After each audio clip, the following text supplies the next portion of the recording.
আল্লাহ রাসূল বলেন ক্বালা উসারাতু আহলিন নার, কয় রদ্দাতুল খবাল হলো জাহান্নামীদেরকে যখন জাহান্নামে দেওয়া হবে,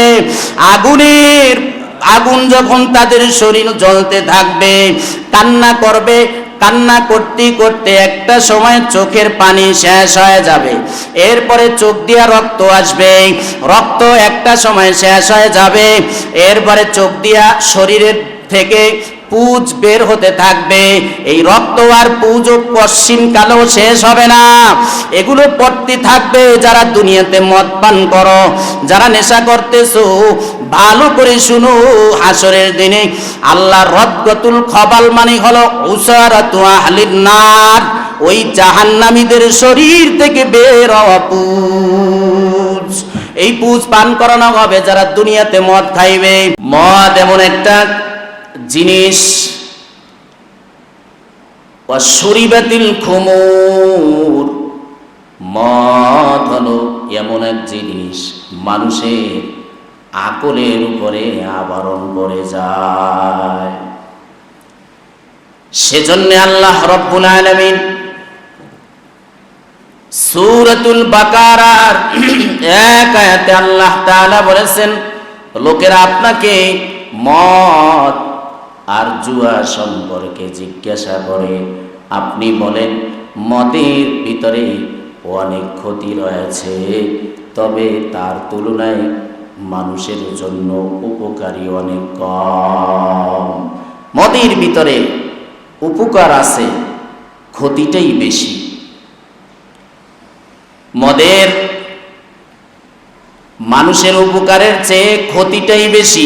এক আয়াত নাজিল করেছেন আল্লাহ, এখনো মদ আল্লাহ হারাম করেন নাই।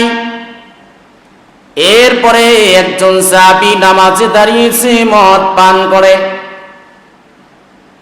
নামাজের ভিতরে সমস্যা তৈরি হয়ে যায়।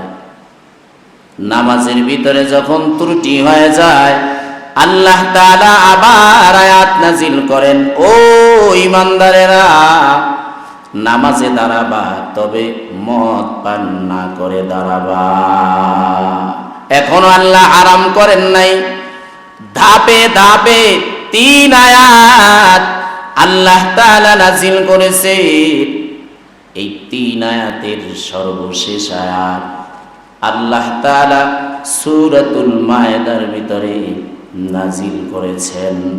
90-91 আয়াত আল্লাহ বলেন, ইয়া আইয়ুহাল্লাযীনা আমানু ইন্নামাল খামরু ওয়াল মাইসিরু ওয়াল আনসার। আল্লাহ বলেন, হে ঈমানদারেরা, পৃথিবীর কোন ধর্মাবলম্বীদেরকে আল্লাহ ডাক দেন নাই। আল্লাহ তাআলা বলেন, হে ঈমানদারেরা, ইন্নামাল খামরু ওয়াল মাইসির ওয়াল আনসাব, নিশ্চয়ই মদ, ওয়াল মাইসির জুয়া, যত ধরনের জুয়া আছে সব জুয়া, ওয়াল আনসাব আর মূর্তি পূজা, এরপরে ওয়াল আসলাম, আল্লাহ বলেন লটারির তীর, রিজসুম মিন আমালিশ শাইতান, এবং সব ধরনের অপবিত্র বস্তু শয়তানের কাজ। তাহলে মদ পান করা শয়তানের কাজ। কে বলেছেন? আল্লাহ বলেছেন। মদ পান করা এটা শয়তানের কাজ, শয়তানের আমল। জুয়া খেলা, জুয়ার সহযোগিতা করা, জুয়ার যা কিছু আছে সব শয়তানের আমল। বলেন সব মূর্তি পূজা, মূর্তি বানানো, মূর্তি পূজা করা সব শয়তানের কাজ। আবার লটারি ধরা আছে না নাই? ওই যে দেখবেন এক শ্রেণীর লোক আছে, ফিতা সব সময় সাথে থাকে, ওই ফিতা পেঁচায়া পেঁচায়া তারপরে বলে ধরেন, ধরার পরে যদি ফিতার ভিতরে আটকাইতে পারেন, আটকানোর আগে চুক্তি হয় কত বলেন, কয় 10,000। এরপরে যদি দেহে টান দিছে ফিতা, আটকায় নাই, 10,000 সাথে সাথে নিয়ে যায়। চরম পর্যায়ের জুয়া। ওয়াল আজলাম, লটারির তীর, এগুলো সব হলো শয়তানের আমল। আল্লাহ বলেন ফাজতানিবুহু, তোমরা এগুলো থেকে বাঁচো, এগুলো থেকে দূরে থাকো। 3 নম্বরে আয়াত মদের ব্যাপারে আল্লাহ নাজিল করে পৃথিবীর ঈমানদারদেরকে জানায় দিয়েছেন, মদ এটা তোমাদের শরীরের জন্য উপকারী নয়, মদ এটা তোমাদের জন্য ভালো কিছু নিয়ে আসবে না। মদ থেকে তোমরা বাঁচো, জুয়া থেকে তোমরা বাঁচো, মূর্তি পূজা থেকে তোমরা বাঁচো।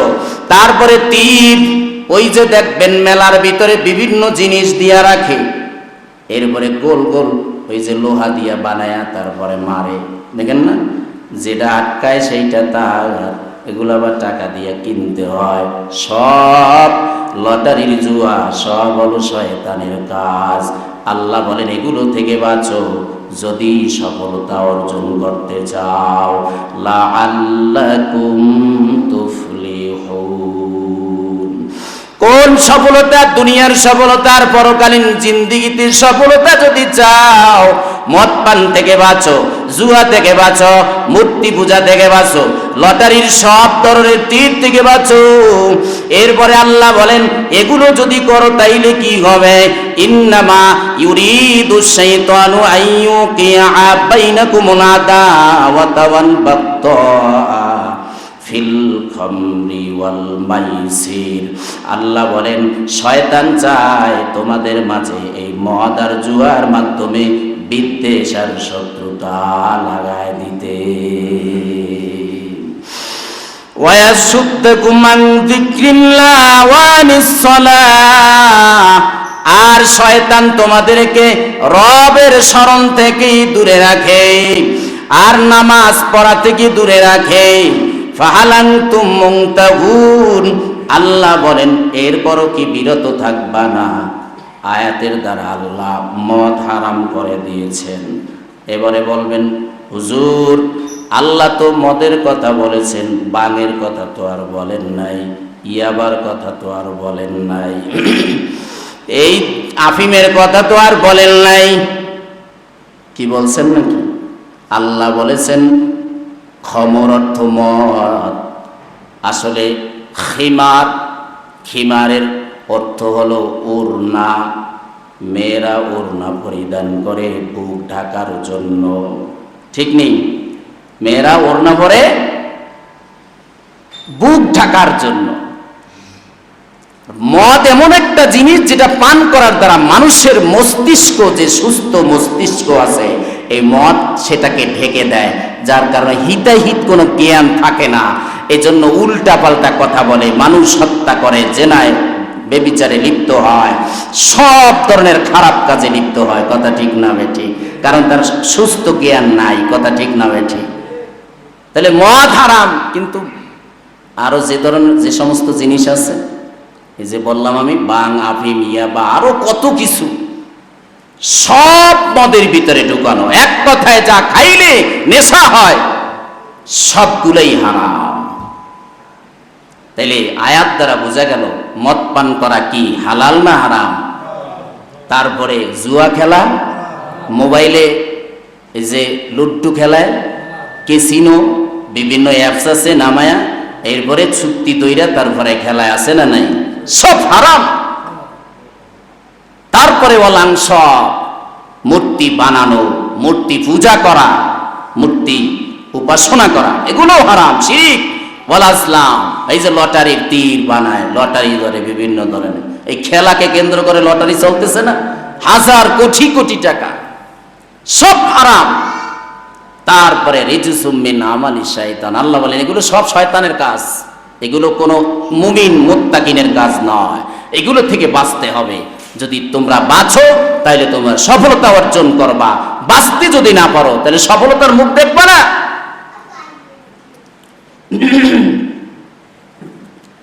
মদ বা মাদক দ্রব্য সকল অকল্যাণ ও অঘটনের মূল।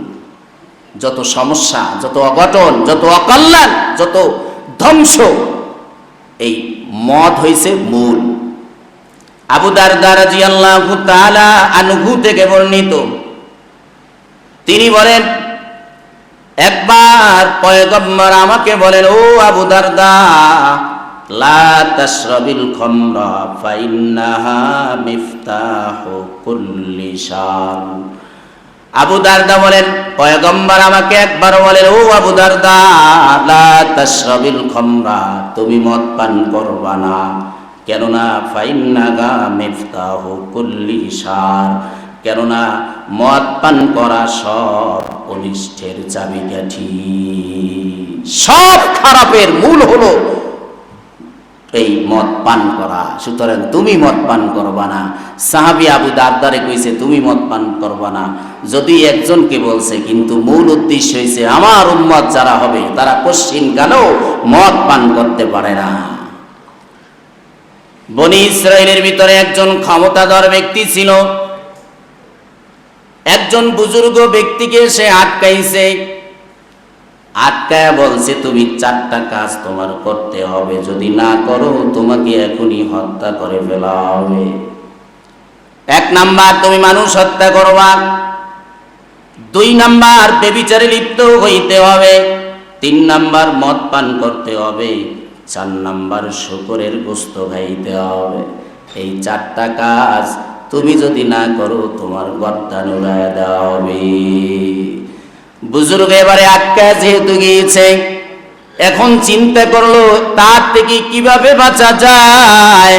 শুকর তো আল্লাহ ডাইরেক্টলি হারাম করে দিয়েছেন, ব্যভিচারও তো আল্লাহ হারাম করে দিয়েছেন, মদ পান তো আল্লাহ হারাম করে দিয়েছেন, তারপরে আল্লাহ তাআলা মানুষ হত্যা হারাম করে দিয়েছেন অন্যায়ভাবে।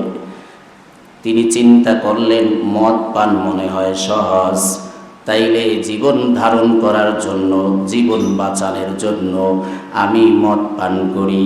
তিনি 4টা জিনিসের মধ্য থেকে মদ পান করাটাকে বেছে নিলেন, মদ খাইলেন। মদ খাওয়ার পরে মাথার ঠিক নাই, এবারে মদ পান করার পরে বাকি কাজগুলো সে আস্তে আস্তে করতেছিল। বুঝাইতে চাইলাম যে মদ পান করা সব গুনাহের মূল, সব অপকর্মের মূল হলো মদ পান।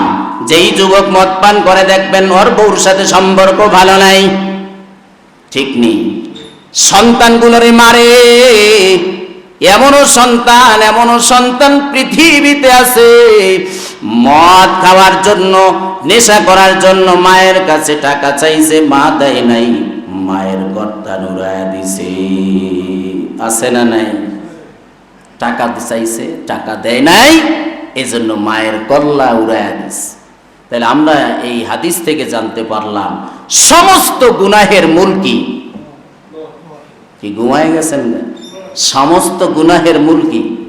মদ পান করা। মদ মানে যত নেশা দ্রব্য আছে, আপনি ইয়াবা বলেন, হুইস্কি বলেন, আর এই বিয়ার বলেন, আর যা কিছুই বলেন, যত আধুনিক নামই দেন না কেন, আর ড্রিঙ্কস বলেন, আর যাই বলেন না কেন, সব গুনাহের মূল হচ্ছে মদ পান করা, নেশা করা। কথা ঠিক না বে ঠিক? 2 নাম্বার, 1 নাম্বার কথা গেল। রসুল বলেন এমন একটা সময় আসবে আমার এক শ্রেণীর উম্মতরা মদ পান করবে, আর আসমান থেকে গজব আসবে, মানুষের চেহারা বিকৃতি হয়ে যাবে। মাঝে মাঝে দেখবেন মারা বাচ্চা প্রসব করে চেহারা ঠিক নাই, আছে না নাই? চেহারা বিকৃতি হয়ে যাবে, ভূমিধস হবে, ভূমিকম্প হবে, জমিনে ঝলঝলা পয়দা হয়ে যাবে, রিজিকের মধ্যে কোনো বরকত পাওয়া যাবে না, হায়াতে কোনো বরকত পাওয়া যাবে না, সকল নেশা সম্পূর্ণরূপে হারাম। আব্দুল্লাহ ইবনে ওমর থেকে বর্ণিত হাদিস, তিনি বলেন পয়গম্বর বলেছেন কুল্লু মুস্কিরিন খামরুন ওয়া কুল্লু মুস্কিরিন হারাম। প্রত্যেক নেশা মদ, আর প্রত্যেক নেশাই হারাম। এবারে বলবেন আল্লাহ যে বলেছেন শুধু মদের কথা, ভিন্ন জিনিসের কথা তো আর বলে নাই। তুমি খাও অথবা ইনজেকশনের মাধ্যমে নেশা করো, যেভাবে যে নেশা তুমি পান করো না কেন সব হারাম। আল্লাহ রসুল বলেন কুল্লু মুস্কিরিন খমরুন, প্রত্যেক নেশা খমর মদ, আর প্রত্যেক নেশাই হারাম। ভিন্ন রেওয়ায়েতে রসুল বলেন অকুল্লু খমরিন হারাম, প্রত্যেক মদই হারাম। এই হাদিস দ্বারা বোঝা গেল নেশা জাতীয় যত পানি আছে, ট্যাবলেট আছে, আছে না নেই, সব হারাম, সব হারাম, সব নিষিদ্ধ। 3 নাম্বার, সকল নেশা জাতীয় বস্তু কম হোক অথবা বেশি হোক, কম খাক অথবা বেশি খাক, সম্পূর্ণ হারাম। আব্দুল্লাহ ইবনে উবুর থেকে বর্ণিত, তিনি বলেন পয়গম্বর বলেছেন কুল্লু মুস্কিরিন হারামুন ওয়া মান নাসকারা কাসীরুহু ফাকলিলুহু হারামুন, প্রত্যেক নেশা হারাম, চাই সেটা বেশি হোক অথবা কম হোক। এই নেশা জাতীয় পানীয় সম্পূর্ণরূপে হারাম। তাইলে এই হাদিস দ্বারাও বোঝা গেল যে লাইনেরই হোক, যে নামই দেওয়া হোক, সব নেশা জাতীয় বস্তু হারাম। ঠিক নেই? 4 নাম্বার, আল্লাহ ও তার রাসূল, এই কথাটা ভালো করে মুখস্থ করবেন। আল্লাহ এবং তার রাসূল 10 শ্রেণীর ব্যক্তিদেরকে অভিশাপ করেছেন। কয় শ্রেণীর? লানত, অভিশাপ। আল্লাহ যদি কোনো মানুষের উপরে অভিশাপ দেয়, যেমন মানুষ মানুষকে অভিশাপ দেয় না, তোর মরণ হোক, তুই মরো না কে, কয় না? আল্লাহ যদি কারো অভিশাপ দেয়, পয়গম্বর যদি কাউকে লানত দেয়, অভিশাপ দেয়, তার ধ্বংস অনিবার্য। পয়গম্বর বলেন, আনাস ইবনে মালিক রাদিয়াল্লাহু তাআলা আনহু ও আব্দুল্লাহ ইবনে উমর থেকে বর্ণিত, তিনি বলেন পয়গম্বর তারা বলেছেন লানা রাসূলুল্লাহ সাল্লাল্লাহু আলাইহি ওয়াসাল্লাম ফিল খামরি আশারা, আল্লাহ রাসূল মদ পানকারীদেরকে, মদ পান করে এমন 10 শ্রেণীদেরকে লানত করেছে। নেশার ব্যাপারে আল্লাহ রাসূল 10 শ্রেণীর ব্যক্তিদেরকে লানত করেছেন। কয় শ্রেণীর? 1 নাম্বার আশিরাহা, আল্লাহ রাসূল বলেন 1 নাম্বার যে মদ বানায়, আছে না নাই, মদের গাছ লাগায়, আফিমের গাছ লাগায়, মদ বানায়, আশিরাহা 1 নাম্বার। 2 নাম্বার মুতাশিরাহা, মদ বানানোর মূল কারিগর যিনি, কোম্পানির মালিক, আছে না নাই? খালি মদ বন্ধ করে, যুবকরা মদ খাইতে পারবে না, কিন্তু মদ যেখান থেকে উৎপাদিত হয় এই ফ্যাক্টরি বন্ধ করে না। কথা ঠিক না বেঠি? ওই ভারত থেকে মদ এদেশে আমদানি হয়, এটা বন্ধ করে না। খালি মদ থেকে বাঁচো, মদ থেকে বাঁচাও, যুবক যুবতীদেরকে বাঁচাও, এই স্লোগান তো আমরাও দেই, কিন্তু সরকারের দায়িত্ব হলো যেই ফ্যাক্টরি থেকে এই মদ এবং মদ জাতীয় নেশা জাতীয় যত পানি উৎপাদিত হয় যুবকদেরকে ধ্বংস করতেছে, ওই কোম্পানি সম্পর্কে কি সরকারের জানা নাই? কথা বলেন না কেন? এবং মদ যেই যেই লাইন থেকে এই দেশে আমদানি হয় ওই লাইন সম্পর্কে কি জানা নাই? সেগুলো বন্ধ করা দরকার। আগে কে বন্ধ করবে? এটা তো সরকারের দায়িত্ব, যে যুবকদেরকে নেশা থেকে যদি বাঁচাতে হয় তাহলে আগে কোম্পানিগুলো বন্ধ করো। কারা কারা মদ আমদানি করে এগুলোর আগে রিমান্ডে দিতে হবে। কথা ঠিক না ঠিক? তাহলে মূল কারিগর 2 নাম্বার, এদেরকে লানত করেছেন রাসূল, আল্লাহ করেছেন, আল্লাহর রাসূল করেছেন। 3 নাম্বার ওয়াশারিবাহান, 1 নাম্বার মদ যিনি বানায়, 2 নাম্বার মদ বানানোর কারিগর, 3 নাম্বার যিনি মদ পান করে, ওয়া হামিলাহা 4 নাম্বার যে মদ বহন করে নিয়ে আসে, 5 নাম্বার ওয়াল মাহমুলাতা ইলাইহি যাদের জন্য মদ বহন করে নিয়ে আসা হয়, ওয়া সাকিয়াহা নিজেও পান করে আর একজনরেও কয় তুইও খা, আছে না নাই? ওই যে দেখবেন রাত্রিবেলা নাইট ক্লাবে যায়, ক্যাসিনোতে যায়, সমানে জুয়া চলে, রাত ব্যাপী নারী নিয়া খেলাধুলায় মত্ত থাকে, আর ক্যাসিনো লটারি চলে, জুয়া চলে, মদ পান চলে, আছে না নাই? নিজে খায়, তোর বন্ধুরে কয় তুইও খা, জনমের মতন খা, ভেরি ভেরি টেস্ট, খাইতে থাক, আছে না নাই? এদেরকে লানত করেছেন রাসূল, আল্লাহ করেছেন লানত।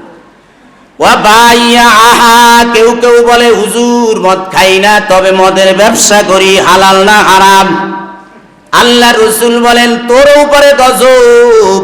ওয়া বাইয়া আহা, যে বিক্রেতা তারও উপরে লানত করেছেন। ওয়া আকিলা সামানিয়া, কয় মদ খাই না কিন্তু মদ বিক্রি করে তার টাকা খাই, কয় তোর উপরে গজব। অল মুশতারিয়া লাহা, আর যে মদের ক্রেতা তার উপরে লানত। অল মুশতারাতা লাহা, যার জন্য ক্রয় করা হয় তার উপরে লানত। রাসূল বলেন এই 10 শ্রেণীর মানুষের উপরে লানত। শুধু কি লানত আর অভিশাপ, আসমান থেকে গজব আসবে, আর ভূমিধস হবে, ভূমিকম্প হবে, শেষ জমানার ফিতনা, ভয়ঙ্কর ফিতনা হলো এই মদ।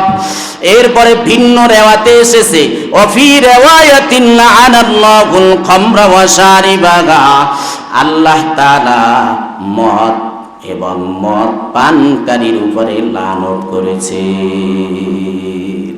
তাহলে কি বুঝলেন? মদ খাইলে কি সওয়াব হবে? আল্লাহ এবং আল্লাহর রাসূল অনেক খুশি হবেন। তাইলে নিজের সন্তান, নিজের ফ্যামিলি সদস্য যারা আছে এদেরকে এই মদ থেকে, নেশা থেকে বাঁচাতে হবে। রাজি আছি তো ইনশাআল্লাহ? এবারে যুবকরা শোনেন, পৃথিবীর মানুষ শুনে নাও, যারা মদ খাও, মজা পাও, তোমরা মদ খাইবা দুনিয়াতে, জান্নাত পাইলেও তোমরা মদ পাবা না। ও যুবকেরা, ও পুরুষেরা যারা দুনিয়াতে স্বর্ণ ব্যবহার করো, তোমরা জান্নাত পাইলেও তোমাদেরকে স্বর্ণ দেওয়া হবে না। দুনিয়াতে যারা পুরুষদের উপরে স্বর্ণ ব্যবহার করা হারাম, যেই পুরুষেরা দুনিয়াতে স্বর্ণ ব্যবহার করবে, এই কপাল পোড়া জান্নাত পাইলেও আল্লাহ তাদেরকে স্বর্ণ দিবে না। দুনিয়াতে যারা মদ পান করো, এরা জান্নাত পাইলেও আল্লাহ তাআলা জান্নাতের ভিতরে মদ তাদেরকে দিবেন না। অথচ দুনিয়ার মদ পান করলে মানুষের মাথার ব্রেন বিগড়ে যায়, মানুষ হিতাহিত জ্ঞান ঠিক থাকে না। আমার আল্লাহ কোরআনে বলেন আমি জান্নাতীদেরকে এমন শরবত দিব, এমন মদ দিব, যেই মদ খাওয়ার দ্বারা মাথাও বিগড়াবে না, ব্রেনও ঠিক বেঠিক হয়ে যাবে না, নষ্ট হয়ে যাবে না, সব ঠিক থাকবে। আরে দুনিয়ার মদ খাইলে কিডনি ড্যামেজ, দুনিয়ার মদ খাইলে তোমার লিভার সমস্যা হয়ে যায়, ফুসফুসে ক্যান্সার হয়ে যায়।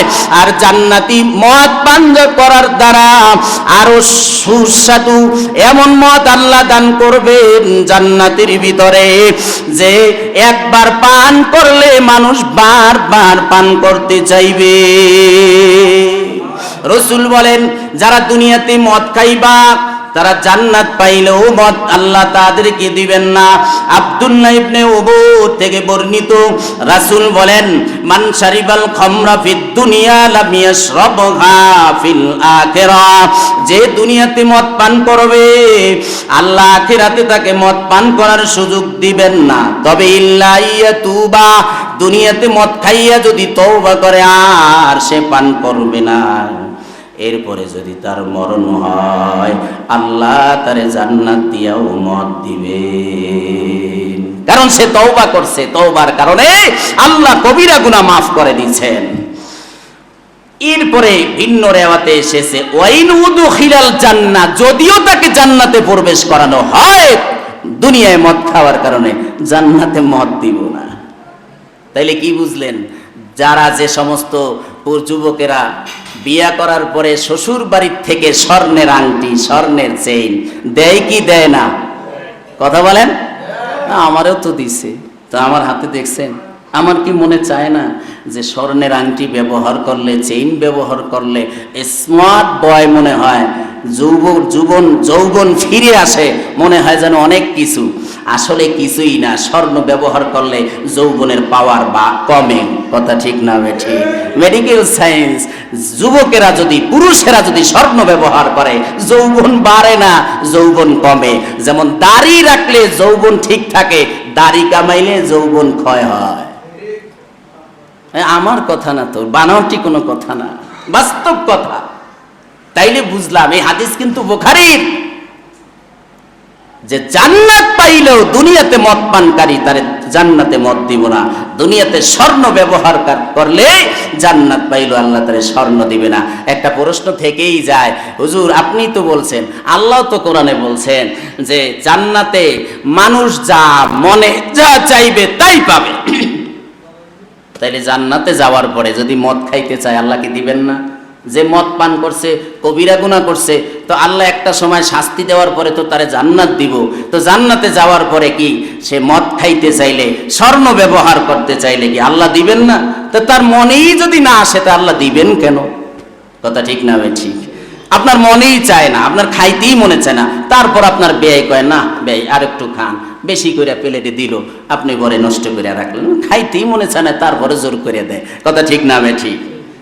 দুনিয়াতে যেই পুরুষেরা, দুনিয়াতে যেই মানুষেরা রেশমি কাপড় পরিধান করবে, ও জান্নাত পাইলে ওরে রেশমি কাপড় আল্লাহ দিবেন না।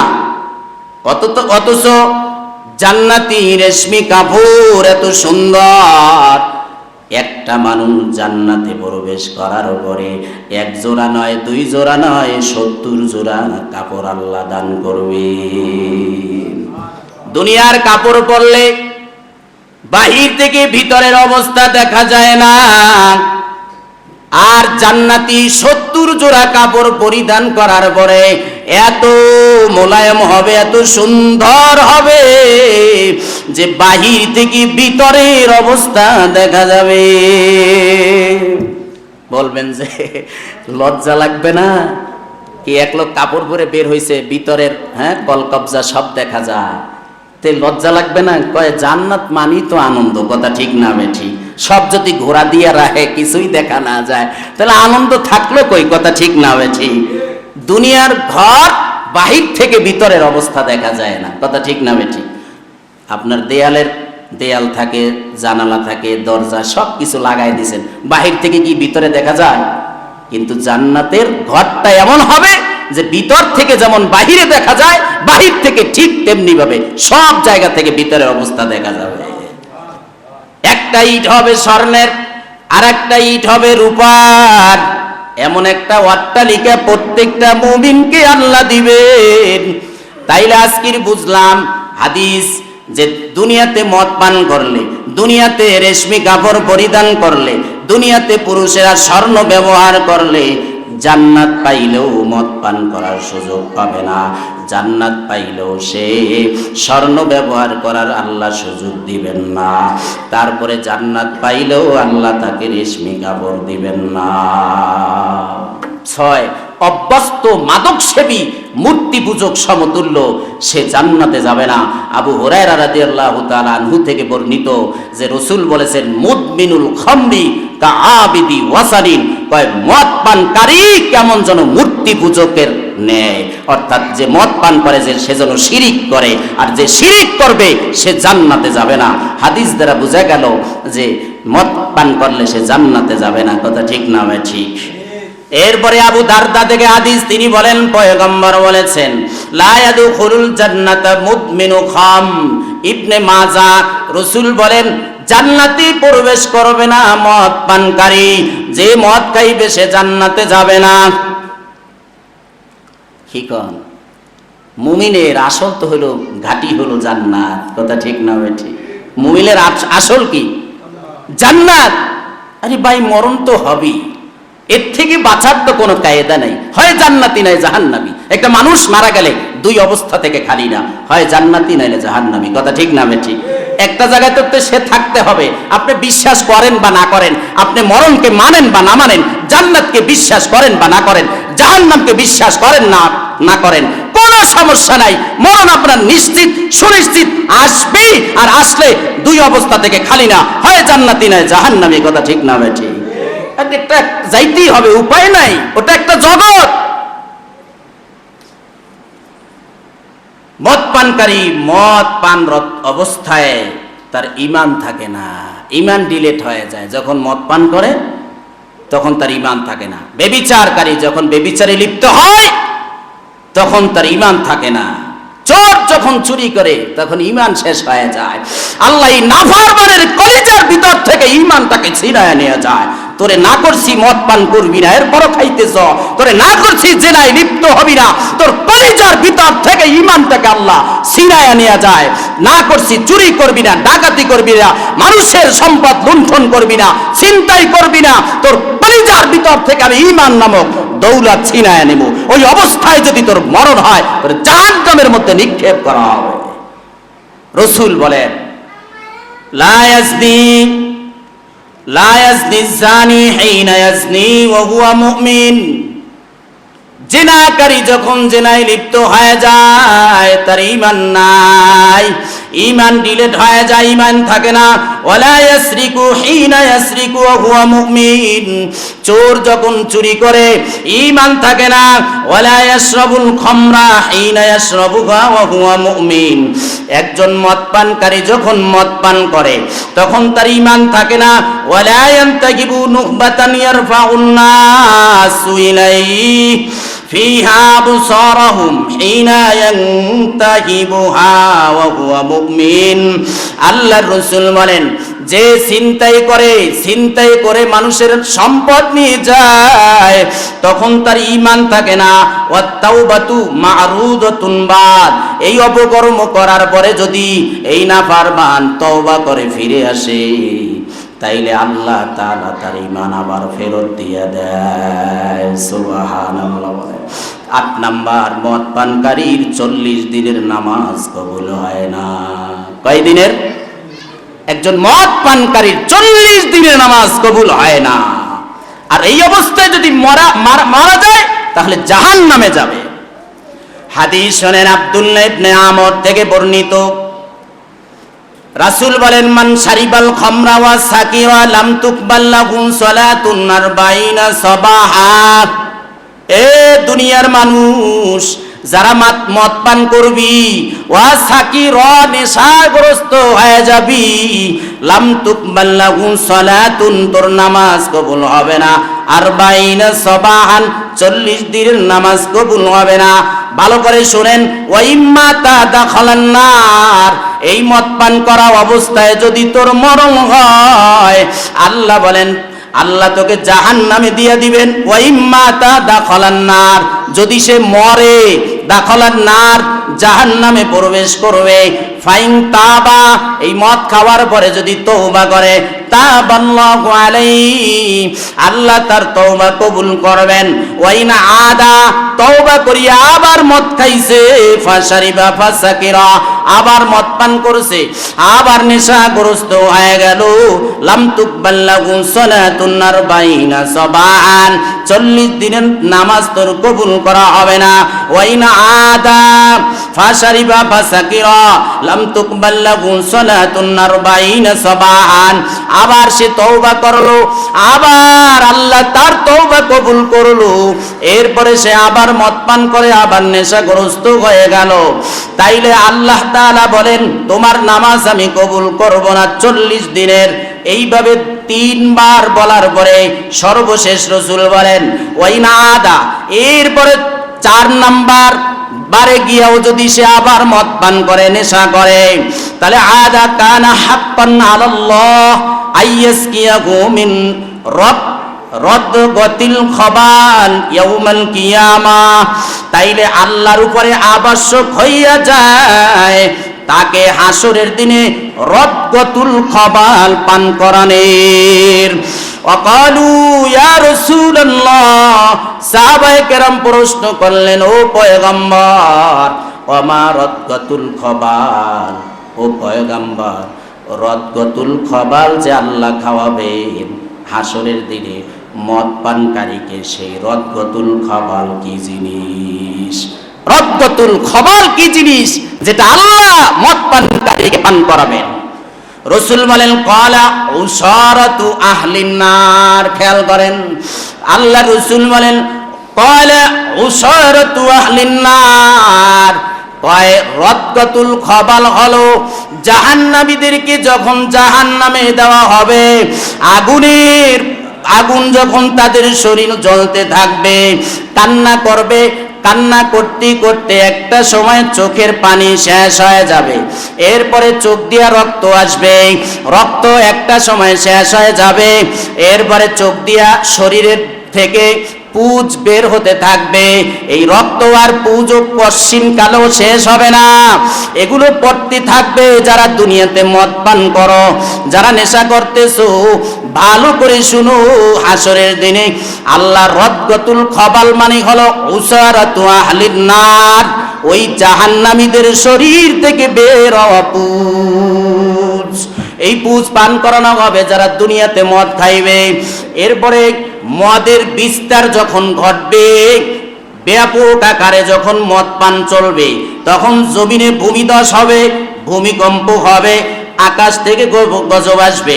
ইমরান ইবনে হুসাইন রাদিয়াল্লাহু তাআলা আনহু থেকে বর্ণিত, তিনি বলেন রাসূল বলেছেন ফি হাযিহিল উম্মতি খাসফুন ওয়া মাসকুন ওয়া কাস, ফাকালা রাজুলুম মিনাল মুসলিমিন ইয়া রাসূলুল্লাহ ওয়া মাতা যাকা, ক্বালা ইযা যাহারাতিল কায়নাতু ওয়াল মাআসিফ ওয়া শুরিবাতিল খুমুর। রাসূল বলেন এই উম্মত, এই আমার উম্মতের মধ্যে খাসফুন হবে, ভূমিকম্প হবে, অমাসকুন ভূমিধস হবে, অকসফুন আর আকাশ থেকে শিলাবৃষ্টি হবে, গজব আসবে, মানুষের চেহারা বিকৃতি হয়ে যাবে। ফাকালা রাজুলুম মিনাল মুসলিমিন, সাহাবায়ে কেরামের মধ্য থেকে একজন ব্যক্তি দাঁড়িয়ে গেলেন, তিনি জিজ্ঞাসা করলেন ইয়া রাসূলুল্লাহ, ও পয়গম্বর, ওয়া মাতা যাকা, এই ভূমিধস কোন জমানায় হবে, এই ভূমিধস কখন হবে, ভূমিকম্প কখন হবে, জমিনটা ঝলঝলা পয়দা হয়ে যাবে কখন হবে? রাসূল বলেন ক্বালা ইযা যাহারাতিল কায়নাতু ওয়াল মাআসিফ, যখন দেখবা সমাজের ভিতরে ব্যাপক আকারে ডেক্সেটের গান চলে। আছে না নাই? কয়নাতুল মাআসিফ, গায়িকা দিয়া গান করায়, বিদেশ থেকে নায়িকা কিনে আনে, বাংলাদেশ থেকে গায়িকারা অন্য দেশে যায় গান করার জন্য, কনসার্ট করার জন্য। ব্যাপক আকারে যখন ডেক্সিডের আওয়াজ, যখন গানের আওয়াজ চলবে, হারাম কাজ যখন প্রকাশ্যে চলবে, তখন অপেক্ষায় থাকো, ভূমিধস হবে, হঠাৎ করে জমিন দেবে যাবে, আকাশ থেকে শিলাবৃষ্টি আসবে, পাথরের বৃষ্টি আসবে, মানুষের চেহারা বিকৃতি হয়ে যাবে। ওয়া শুরিবাতিল খুমুর, প্রকাশ্যে যখন মদ পান চলবে, তখন এই অপেক্ষায় থাকো গজবের। 10 নাম্বার, 5টি জিনিসকে যখন এই উম্মত হালাল মনে করবে, এই উম্মত তখন ধ্বংস হয়ে যাবে। কয়টা জিনিস? 5টা জিনিস যখন মানুষ হালাল মনে করবে, তখন ধ্বংস নিবারুজু। 1 নাম্বার, ইজাস্তাহাল্লাত উম্মতি খামসান ফাআলাইহিমুদ দাম্মার। রাসূল বলেন এই আমার উম্মতেরা যখন 5টা জিনিসকে হালাল মনে করবে, দামার মানে হলো ধ্বংস, তাদেরকে গ্রেফতার করবে। ইদা যাহারাতিত তালাউনু, 1 নাম্বার, পরস্পর যখন লানত করবে, এই তোর মরণ হোক, চায় কি চায় না? শত্রুতা, ভাই শত্রুতা, ভাই চায় যেন সে মরে যায়, সে যেন ধ্বংস হয়ে যায়, তাইলে সব সম্পদ আমার। আছে না নাই? এজন্য লানত দেয়, অভিশাপ দেয়, বিশেষ করে মা বোনরা সন্তানকে বেশি অভিশাপ দেয়। কথা ঠিক না বেঠিক? কথায় কথায় অভিশাপ দেয়, মানে কথা শোনে না, তুই মরস না কা, তোর ব্যারামে ধরে না কা, বলে কি বলে না? আর আল্লাহ না করুক, আল্লাহ না করুক, এক একটা মানুষের এক একটা সময় আছে, আল্লাহর এক একটা নির্দিষ্ট সময় আছে, মানুষ ওই সময় যেই কথাটা বলে ওইটা আল্লাহ কবুল করে নেয়। আর এই সময়টাই যদি ওই সময় হয় যেই সময় মা তার সন্তানকে অভিশাপ দিছে, ওই কথাটা কবুল হয়ে গেছে, মার তো খবর নাই, সময় যখন আসবে সন্তান ধ্বংস হয়ে যাবে, মা তখন আল্লাহরে অভিযোগ দিয়ে কইবে, আল্লাহ তুমি আমারে পাইলা, আমার সন্তানটারে পাইলা, আর দুনিয়ায় কি কোন মায়ের সন্তান দেখলা না? কিন্তু তার তো খবর নাই যে সে একটা সময় এই সন্তানরই লানত করেছিল। কথা ঠিক না বেঠিক? সে খেয়ালই করে নেই। তাহলে এক নাম্বার যে পরস্পরকে ধ্বংস কামনা করবে, এক কথায় লানত মানে তো ধ্বংস কামনা করা। দুই নাম্বার ও সুরিবাতিল খুমুর, মদ পান করবে। ও লাবিসুল হারির, এরপরে রেশমি কাপড় পরিধান করবে। অত্তাখজুল কিয়ান, আর গায়িকা, এই যে গায়িকা, নায়িকা গায়িকা, হ্যাঁ নায়ক নায়িকা, নায়ক নায়িকা। তোমার আইডলকে কয় নায়ক, তোমার আইডলকে কয় নায়িকা, তোমার আইডলকে কয় খেলোয়াড়, বেঈমান। এরা হচ্ছে তোমার আইডল। কে? মোহাম্মদ সাল্লাল্লাহু আলাইহি সাল্লাম রে পছন্দ হয় নাই, আল্লাহর আদর্শটা তোমার ভালো লাগে নাই, যে আল্লাহ এত সুন্দর করে নাপাক পানি দিয়ে তোমারে বানায়া, এত সুন্দর চেহারা দিয়া, এবার 3টা বেলা খাওয়াইয়া, হায়াতটারে লম্বা করে এত সুন্দর করে, যে আল্লাহ, যে রসুল, এই রসুলের দোয়ার বরকতে, যে আল্লাহ তাআলার অনুগ্রহে এত সুন্দর করে তোমারে বাঁচায় রাখলেন, এত সুন্দর করে খাবারগুলা খাওয়াইতেছেন। আরে নাপাক জিনিস তো আমাদেরকে খাওয়ায় না, আল্লাহ পবিত্র জিনিস খাওয়াইতেছে, কপাল পরা, তারপরও সেই আল্লাহর বিরোধিতা করে। কথা ঠিক না? বেঠিক?